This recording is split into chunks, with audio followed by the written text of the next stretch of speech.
Hi everyone, this is Vince Palermo. I'm the Vice President of Sales with Acusis, and we'd like to welcome you to our webinar, Acusis Technology-Enabled Transcription Solutions for Improved ROI. All audio will be muted, but feel free to submit your questions at any time through the chat field. We'll leave some time at the end to answer some of them, and we will address the remaining questions through email after the webinar.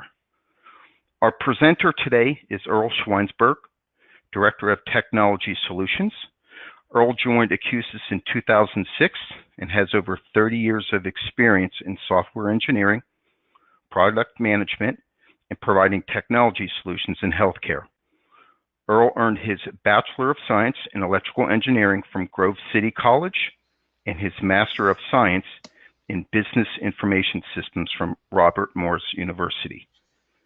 In today's webinar, Earl will be covering new innovative dictation and speech recognition functionality using providers' own smartphones, tablets, and computers. Also, how remote scribe services can free up hours of providers' time every day, and how remote HIM services can free up staff and cut expenses significantly. At this time, I'd like to introduce Earl Schweinsberg. Earl?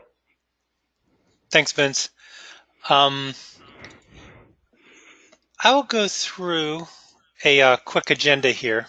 And what I'm going to do is just briefly walk through the benefits of using smartphone technology for transcription and dictation practices. And then I'm going to kind of, with that, go through, kind of give a little demo of how providers would use that for front-end speech recognition, back-end speech requisition, and then how Acusis services can enhance that with editing and remote scribe type services. And then we'll finish up answering any questions there may be. The benefits of such a system is, and the main benefit is that the entire system is cloud-based. With a cloud-based model, you have a few benefits over traditional systems, and the first one is that you can access your data, you can perform your functions, daily functions, basically from anywhere and on any of your devices. The other advantage is that it's always up and running, and the way that works is basically all these functionalities are all worked through the internet, and all this is housed in our data centers, which are configured with redundant and automatic failover, which provides for 100% uptime. You also get complete security in all HIPAA compliant processes and data. All data is encrypted at all points, whether it's stored, whether it's being transmitted, and the only way to see any data is to get through your password protected apps in order to see that. And then there is also 24/7/365 support, and that includes technical staff who are constantly monitoring the system, as well as customer support staff who are always answering the telephone or answering emails 24/7 as well. And like I mentioned before, all this data and all your functionality can be accessed and used using your Windows PC, your Mac computer, your iPhone, or your Android device. And what I'm going to do is kind of just show you the functionalities, starting with the front-end speech recognition, moving through the back-end speech recognition, and then how the services could tie in to kind of show you how, for much less cost, it could replace your traditional transcription type services. So let me bring up here a couple things. One thing I'm going to bring up is a couple windows, and I'm going to bring up a smartphone here that you can look at here. And the one thing I wanted to let you know before we start is basically it is the same functionality, and you could use this functionality using your smartphone. I have my iPhone up here, or you can use it like Windows PC or Mac computer through the use of a portal and then a little microphone app we have. So you can do the same thing on your smartphone that you could do using an external microphone like a speech mic on your computer as well. And basically the functionality is the same as far as like looking up appointments, going to the recorder. These two are the same. I'm going to show it with the smartphone just because it'll be easier to show the functionality, so I'll be doing that. So what I want to show you first is that the first thing is that this application can be used as a front-end speech device. So what you can do is you can go into your computer and you can go, the provider will go into their own EMR, into a Word document if they wanted to do a letter. Any application where they can click the mouse, they can click into a section, they could use this to dictate into. Then with their app on their computer, I mean on their smartphone, then they can use that to basically press the record button and dictate any text into any section they want. And I'll kind of show you how that works, because the way it works with this application is if you press on the record button, start dictating, you'll see the text start appearing in a box. And then once that's paused, that text gets recognized and then placed where the cursor is. And the reason it does that is because it's working through our data center. It is post-processing the text and information on the fly and then putting it where it needs to be. And I'll kind of just run through it here for you. The patient is an 89-year-old female here to follow up on abdominal pain, which has been present for weeks period.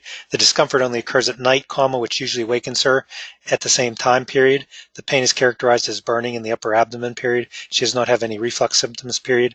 The discomfort has not bothered her during the day period. She has noted no problems with eating period, no associated back pain with this period, no chest pain or shortness of breath period. So you'll see what will happen is after I hit the pause button on the phone, it'll process that data and it'll put it in wherever we had the cursor. I'll move down to the objective, just do a couple more real quick. Next number, abdominal pain period. Next number, constipation by history, which may be aggravating her discomfort now period. Next number, history of gastroesophageal reflux disease, which does not appear to be active now period. And you can see what it does is whenever it's pulling in the text, it's putting in the next number and that. But what will happen is once you hit the pause key, it goes in there, post-process that, lists it, in the numbered format or using, commands that the doctor would use. So that's basically the first option, is just using it straight as a pure just speech recognition device. The other thing that can be done with this is it can be used as a back-end speech recognition system. And what I mean by that is a provider can make dictations into this without being in front of the computer or seeing the text present itself. And what they do is whenever then they're done with that dictation, it'll actually go through the speech processing and then it's sent back to them, either to their phone, to report section on their phone, I'll show you, or to their to a web portal that they log in on the internet as well. And up here in the top, there's some settings, and they actually can go to the recorder. And it wants me to complete that one first. I'm going to hit done and complete that job I just did. And then I'll go to the recorder. And with this recorder, it does a couple things. It allows them to select a template, and templates can be loaded with different sections as well, so that they can dictate into different sections. Because what it does is, then after it's done, it collects all the dictation that it does for that report, processes it into a text document, and then presents that text back to the either the phone or the web portal. And I'll kind of just do one just to show you here. But let's say if they wanted to just dictate the history and present illness, they could go in. They would start dictating it. The patient's a 69-year-old male, presents complaining of having some heaviness in his chest for the last 3 days, says it feels like he's short of breath with any exertion whatsoever. With this dictation device, then they can actually pause. They can play back the dictation. There's a slider bar. They can insert or overwrite dictation at the point. And then once they're happy with that, then they can hit submit, and it will submit that portion of the report. And you'll see that'll be checked off there.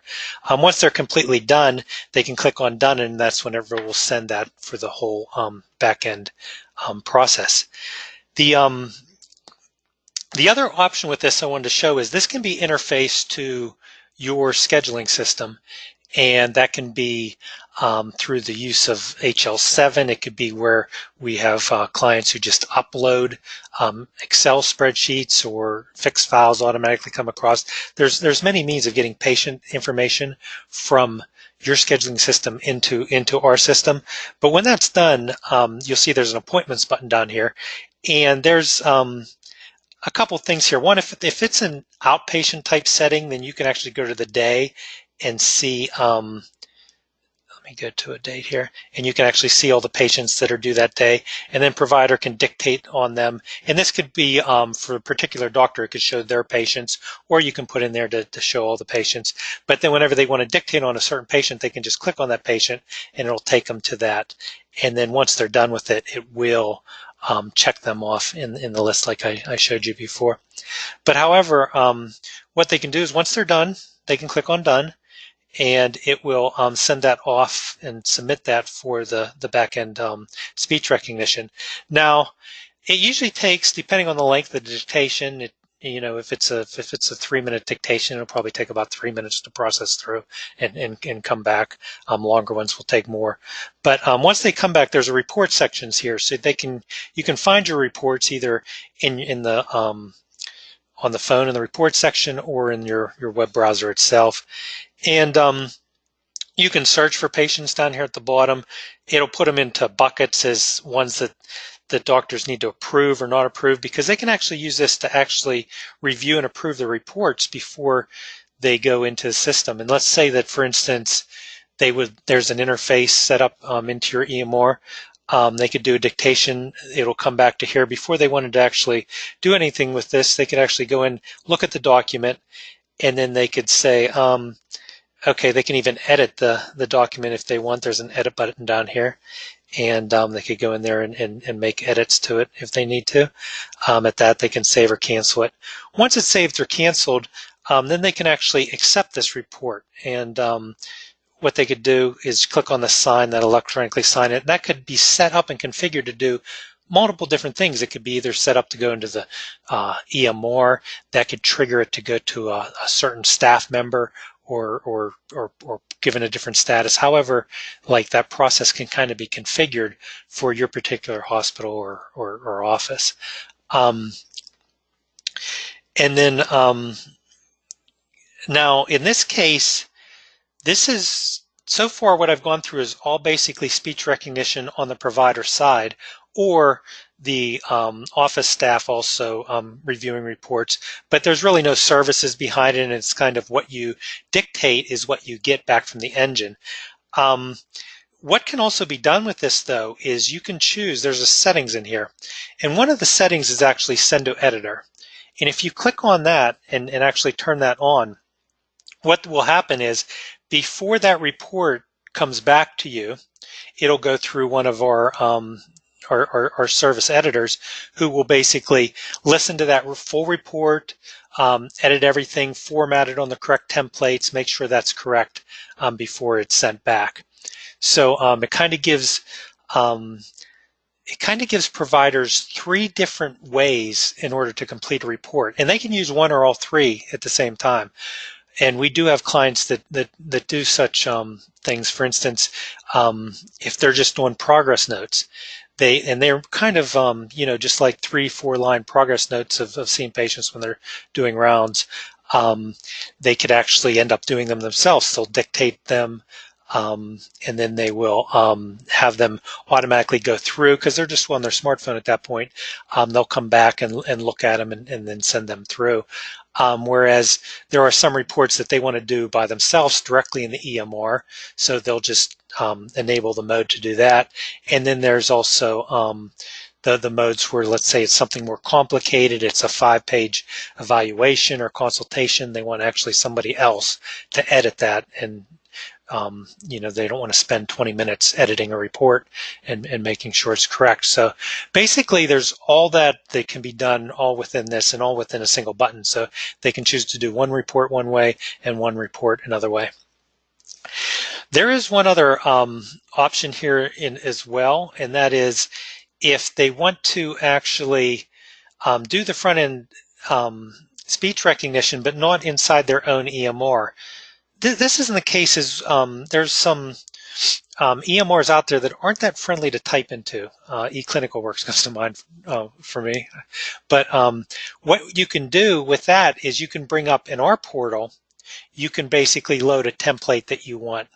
And then you could use front-end speech directly into it and clean that up right into here.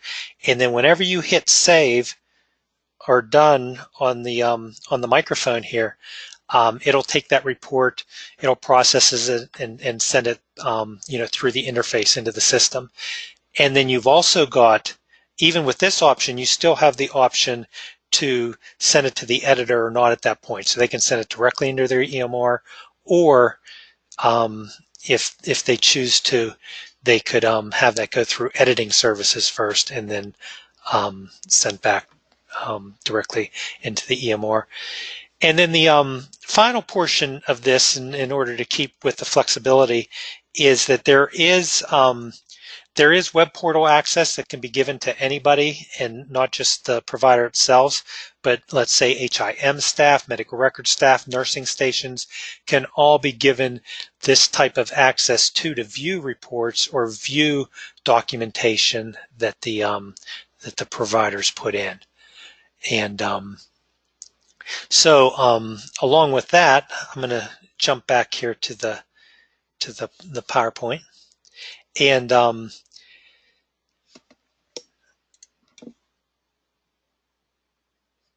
second here. Okay. The other thing that we can do is, there's a lot of EMRs out there now and a lot of process that doesn't allow for that direct interface or direct manipulation of data automatically. And in those cases, what we do is we have a team that we assemble that basically can work within your EMR. So providers can dictate, or they can provide speech recognized text to us. And what we will do is we'll take that text and we'll basically, based on that, we can put that directly into the EMR for them. And we consider this our remote scribe services, because the doctors don't have to make that perfect report or that perfect dictation. They could even be seeing a patient and kind of be dictating with the patient as they go along. We could take that, turn that into a report, and put that directly into the EMR for you. And it sort of gives an extra service on top of just the pure editing services, basically more of an analysis of what is being dictated and turning that into the report, because a lot of EMRs now will have a lot of check boxes, a lot of certain things that need done, and that can actually free your providers of hours and let them spend more time with patients, and or actually seeing more patients to help with your productivity. And then with the final thing that we're also doing as part of these services is just as well as doing those services for providers, we're actually doing those services for HIM staff as well. We actually, our team can actually code the visits or code the report. They can do charge entry, they can do data entry, they can handle doctor referrals. They can handle report requests to, primary care or specialty doctors or certain departments, and they're able to handle all that with their through our extra services as well. And that's sort of a really quick, brief overview of what the system can do and the flexibility there is. It doesn't go into a lot of detail on your process. I believe that if you have any real detailed questions or want further information, you can definitely reach out to Vince. But before we go there, I just want to go through and see Vince is handling any questions he got in. And Vince, is there anything that we would want to address? Yeah. Thanks, Earl. I appreciate that. Yeah, we do have a little bit of time, and we do have some questions. So the first question that came in is, how do you get started? Well, I know that with most hospitals, implementation's a big deal, and one of the great things about this is it's completely cloud-based. All the equipment, all the system, all the infrastructure is already there.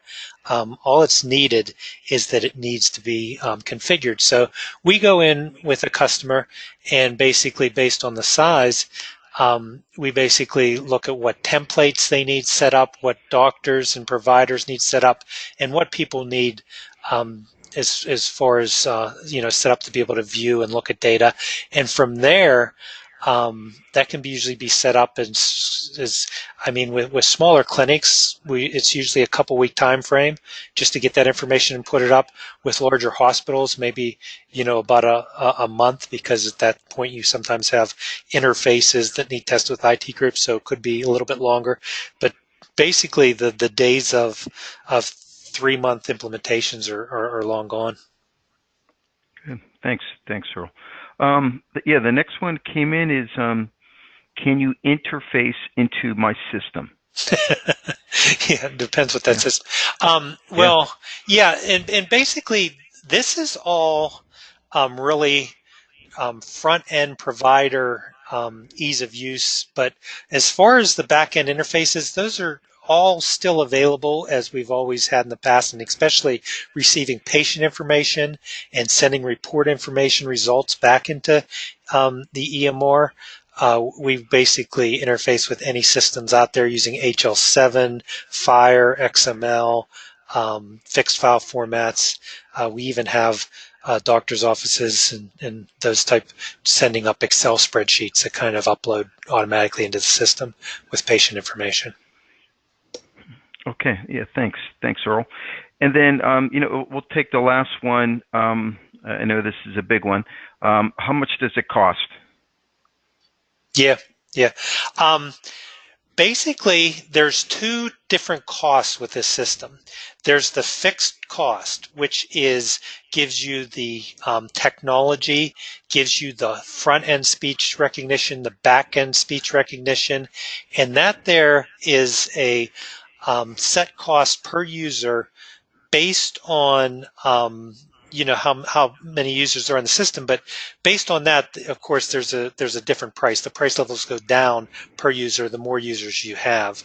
But there's also a function there that there'll be providers out there that use the system all the time, and then you'll have providers that sort of come into your facility and only use it maybe a couple days a month or something like that. So that definitely is taken into account for, and there's actually different price breakdowns for those type of users versus those using it all the time. So there is that fixed cost based on the amount of users you have, and then there's also the service cost, and the service cost is basically a usage cost. So that's more of a per line cost for editing, and it's also a kind of per chart or per report type charge for either entering that information into the EMR or for coding services or that. But it's all based on either lines or number of charts. And basically, I believe if anybody wants more information on pricing, to reach out to Vince, and based on your size and getting that information, how many users and everything, he'll be able to quickly get pricing to you. Great. Thanks, Earl. As I mentioned earlier, if we didn't get to your question, I will respond to it directly via email. So on behalf of everyone at Acusis, we appreciate your participation, and we hope you gained some valuable information from our webinar. If you have any questions, as you can see on the screen, you can call me at 412-354-1762 or email me at vince.palermo@acusis.com. Also, I will be sending out this recorded version of this webinar. Again, thanks for your time this afternoon, everyone. Take care.